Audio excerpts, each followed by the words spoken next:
Share बाजार में निवेशकों के लिए निवेश का शानदार अवसर। लार्ज कैप का वैल्यूएशन 10 वर्षों के औसत से नीचे। ब्रोकरेज फर्म ने कहा कि निवेशकों को लंप सम के माध्यम से लार्ज कैप और हाइब्रिड फंडों में निवेश जारी रखना चाहिए। बीते 6 महीनों से भारतीय शेयर बाजार में ज्यादातर शेयरों में जोरदार गिरावट देखने को मिली है।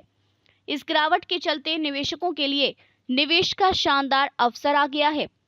उतार चढ़ाव के बीच छोटी और लंबी अवधि के निवेशकों के लिए पर्याप्त अवसर मौजूद है। यह जानकारी एक रिपोर्ट में दी गई। मोतीलाल ओसवाल प्राइवेट वेल्थ की ओर से जारी रिपोर्ट में इक्विटी को लेकर शॉर्ट टर्म और लॉन्ग में आशावादी रुख अपनाया गया है। ब्रोकरेज फर्म ने कहा कि निवेशकों को लंपसम के माध्यम से लार्ज कैप और हाइब्रिड फंडों में निवेश जारी रखना चाहिए, जबकि अगले 6 महीनों में चरणबद्ध तरीके से मिड कैप और स्मॉल कैप शेयरों में निवेश करना चाहिए। ये रिपोर्ट ऐसे समय में आई है जब हाल के समय में हुई गिरावट में लार्ज कैप का मूल्यांकन 10 वर्ष के औसत से नीचे आ गया है।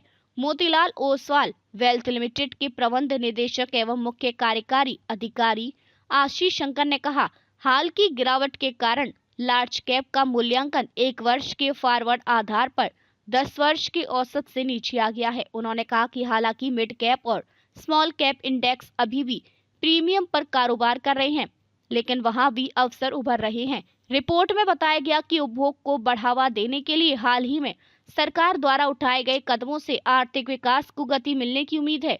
रिपोर्ट में कहा गया कि भारतीय शेयर बाजार फिलहाल कंसोलिडेशन के दौर में है। वैश्विक आर्थिक अनिश्चितताओं, अमेरिकी टैरिफ और मजबूत डॉलर ने बाजार में अस्थिरता को बढ़ावा दिया है। इन चुनौतियों के बावजूद उपभोग बढ़ाने के उद्देश्य से किए गए सरकारी उपायों से भारत की अर्थव्यवस्था को मजबूती मिल सकती है। ब्रोकरेज हाउस का मानना है कि वर्ष की पहली छमाही में आर्थिक चुनौतियों पर अधिक स्पष्टता सामने आएगी। रिपोर्ट में कहा गया कि हाल की गिरावट में अगर किसी निवेशकों को लगता है कि उसका इक्विटी में आवंटन कम है, तो वह हाइब्रिड और लार्ज कैप फंडों के लिए लंप सम निवेश रणनीति को लागू करके आवंटन बढ़ा सकते हैं और फ्लेक्सी मिड और स्मॉल कैप में अगले 6 महीनों में चरणबद्ध तरीके से निवेश कर सकते हैं।